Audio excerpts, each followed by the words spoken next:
In Gita Govindam, Kavi Jayadev introduced a novel kind of poetry form known as Ashtapadi, which simply means 8 verses.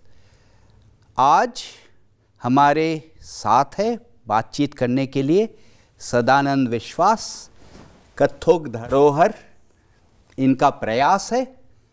आज सदानंद विश्वास हमें कुछ नृत्य भी दिखाएंगे, उससे पहले बातचीत भी करेंगे, खास तौर से एक विशेष अष्टपदी के ऊपर जो है 19 नंबर 19 इन गीतो गोविंदम। नमस्ते, वेलकम। ये जो हम देखने जा रहे हैं जी, इसके पीछे एक मधुर कहानी है जी, वो कहानी के बारे में बताइए। अच्छा, जब जयदेव जी गीत गोविंदम लिख रहे थे और अंत के तरफ जा रहे थे, तो जो सीन था, मतलब जो सीक्वेंस में था, राधिका जी का मानभंजन के लिए जब वो नहीं मान रहे थे तो उनका चरण कमल अपनी सिर पे जब लगाए थे, तो उनका एक तो भक्ति है भगवान के प्रति, लेकिन एक मन में वो भी है जब मैं कैसे लिखूं इस चीज़ को, जिनके चरण पाने के लिए सब युगों युगों तक तपस्या करते हैं, इतना योनि को क्रॉस करके इस मनुष्य शरीर को धारण करते हैं, तो उस उनकी राधिका जी का चरण वो कैसे अपने सिर पे ले। स्मर गरल खंडनं मम शिरसि मंडनं देहि पद पल्लव मुदारम। देहि पद पल्लव मुदारम।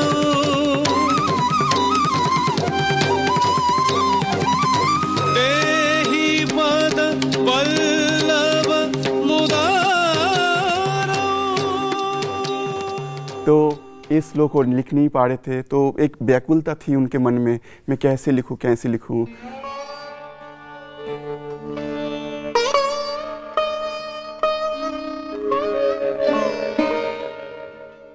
क्या हुआ देव? कुछ नहीं प्रिय, बस यूं ही। स्नान का समय हो गया है। जाता हूं, लेकिन क्या करूं पद्मा, मैं अपने काव्य गीत गोविंद का अंतिम भाग लिख रहा हूं, परंतु उसका बाकी भाग समझ नहीं आता, कैसे पूरा करूं। इसमें घबराने वाली कौन सी बात है प्राणनाथ? आप गंगा स्नान के लिए जाओ, लौटकर शेष भाग संपूर्ण कर लीजिएगा। तब तक गोविंद ने चाहा तो अवश्य ही आपको सूझ जाएगा कि आगे आपको क्या लिखना है। सही कहती हो, मैं स्नान करके आता हूं। अति उत्तम देव, जैसी आपकी आज्ञा। पद्मा, आप तो स्नान करने जा रहे थे देव, फिर क्या हुआ? जा तो रहा था, परंतु रास्ते में ही अंतिम भाग याद आ गया। सोचा पहले काव्य संपूर्ण कर दूं, फिर स्नान कर लूंगा। जैसी आपकी आज्ञा प्राणनाथ, यह लीजिए देव।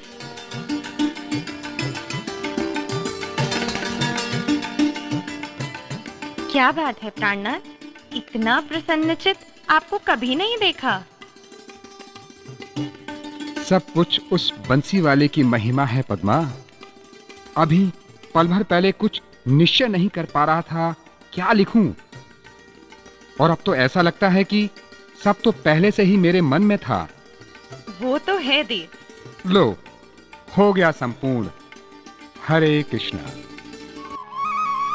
शीघ्र, अति शीघ्र प्रिय। भोजन में इतनी शीघ्रता क्यों देव? ये शीघ्रता कहाँ है प्रिय, यह तो प्रसन्नता है ग्रंथ के संपूर्ण हो जाने की। जब से ग्रंथ पूरा हुआ है, तब से अंतर्मन में अत्यंत प्रसन्नता की अनुभूति हो रही है। प्रसन्नता की अनुभूति तो मुझे भी हो रही है प्राणनाथ। पद्मावती, तुम भी शीघ्र भोजन कर लो, व्यर्थ ही मेरी बात जोहती हो। आप कैसी बातें कर रहे हैं देव? आपके भोजन किए बिना मैं अन्न का एक दाना भी कैसे ग्रहण कर सकती हूँ? यह तुम्हारा समर्पण और प्रेम अति पूजनीय है प्रिय। तुम्हारे इसी प्रेम की अनुभूति के लिए किसी दिवस स्वयं परमात्मा को न आना पड़ जाए। अच्छा, परंतु मेरे परमात्मा तो आपके अतिरिक्त और कोई भी नहीं है प्राणनाथ। सदा सौभाग्यवती भव। अब थोड़ा मैं विश्राम कर लेता हूं।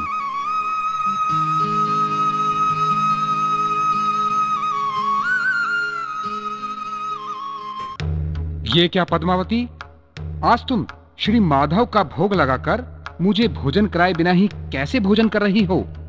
तुम्हारा ऐसा आचरण तो मैंने कभी नहीं देखा। आप ये क्या कह रहे हैं देव? आप तो कविता का शेष भाग लिखने के लिए रास्ते से ही लौट आए थे। कविता की पूर्ति करने के बाद आप अभी अभी तो स्नान भोजन करके लेटे थे। इतनी देर में मैं आपको नहाए हुए आते कैसे देख रही हूँ? ये कैसे हो सकता है कि मैंने कविता पूरी कर दी हो और भोजन ग्रहण करके विश्राम भी कर रहा हूँ? या तो तुम असत्य कह रही हो या निश्चय ही तुम्हें कोई भ्रम हुआ है। नहीं देव, मुझे कोई भ्रम नहीं हुआ है और आपसे असत्य तो मैं किंचित नहीं बोल सकती प्राणनाथ। ठहरो, अभी सत्य का भान हुआ जाता है। यहां तो कोई नहीं है पद्मा, फिर ये असत्य क्यों? ये प्रपंच क्यों? अगर तुम्हें भोजन ही ग्रहण करना था, तुम्हें भूख लगी थी तो मुझे सत्य कहती। नहीं देव, ऐसा कुछ भी नहीं जो आपको प्रतीत हो रहा है। ठहरिए देव, आपको अभी सत्य का पता चल जाएगा। ये देखिए प्राणनाथ, आप गीत के जिस भाग को लेकर चिंतित थे वो संपूर्ण है। क्या कहती हो? दिखाओ मुझे।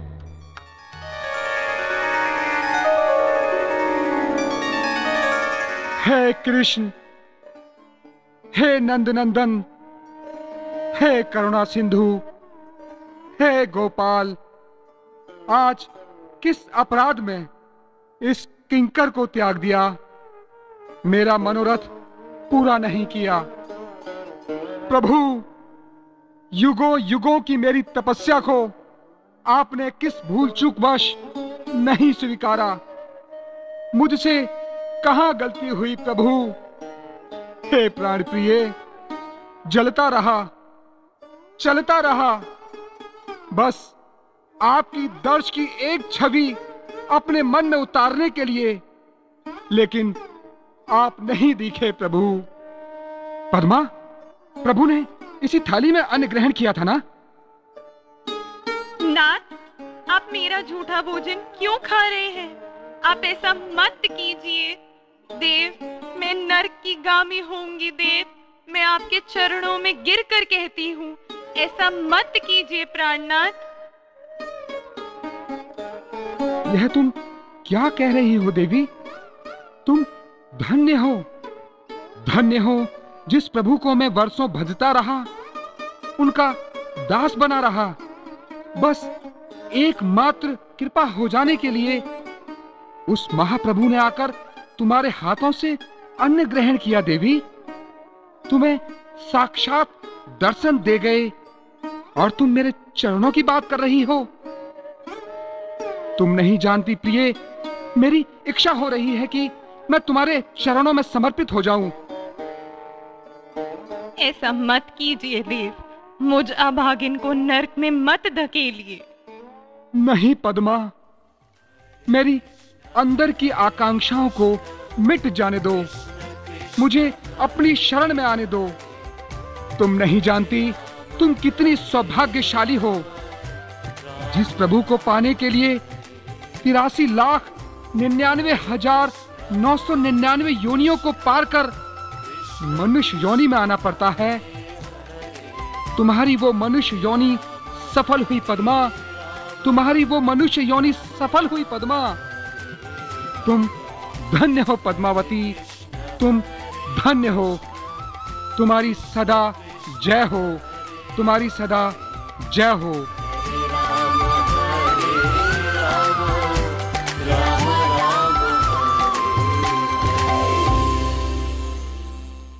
अभी ये अष्टपदी का एक अंश हमने देखा है।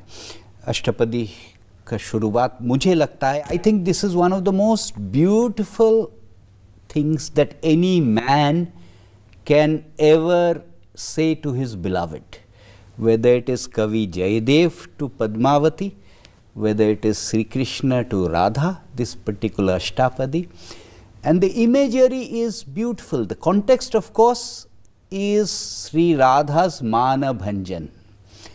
Sri Krishna is trying to persuade Sri Radha to give up her मान.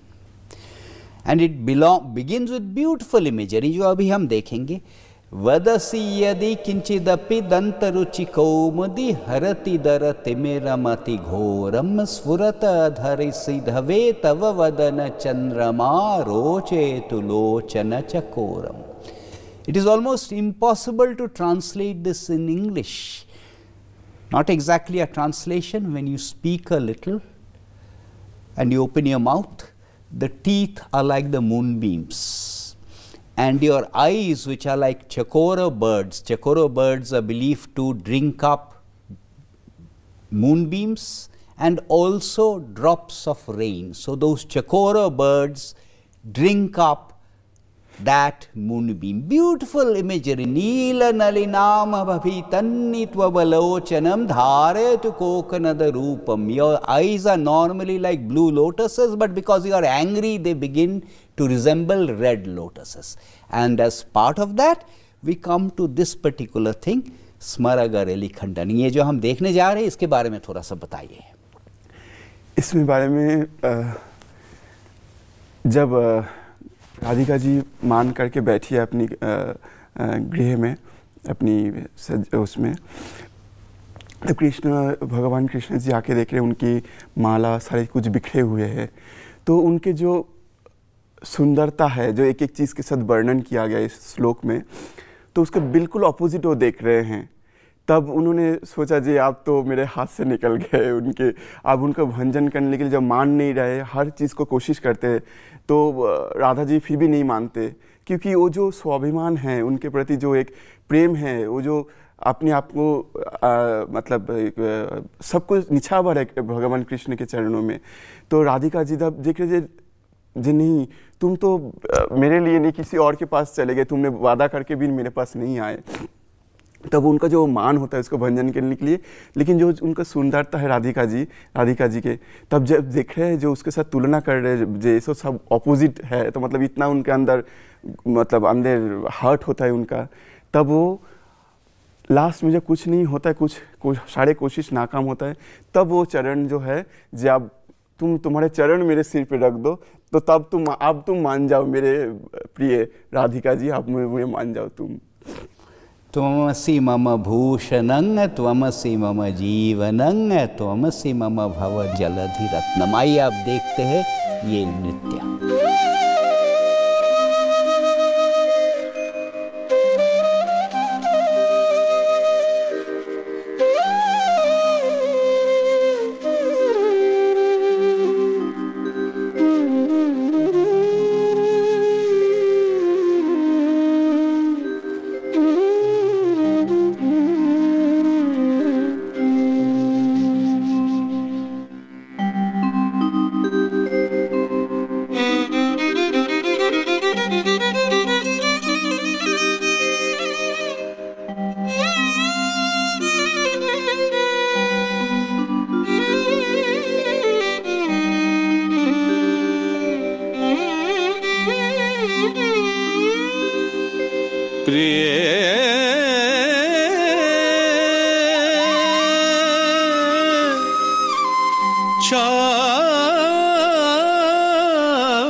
पद वल्लभ